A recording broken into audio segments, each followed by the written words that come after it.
আসসালামু আলাইকুম সবাইকে।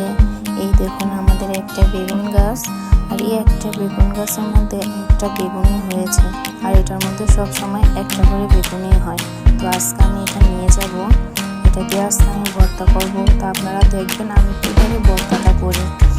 যদি আপনাদের কাছে ভালো লাগে আপনারা এভাবে করে খেয়ে দেখবেন যে কীরকম লাগে। যদি ভালো লাগে আপনারা এরকম ভিডিও পেতে আমাকে সাপোর্ট করবেন। ভিডিওটা সবাই শেষ পর্যন্ত দেখে যাবেন, আশা করি আপনাদের কাছে ভালো লাগবে।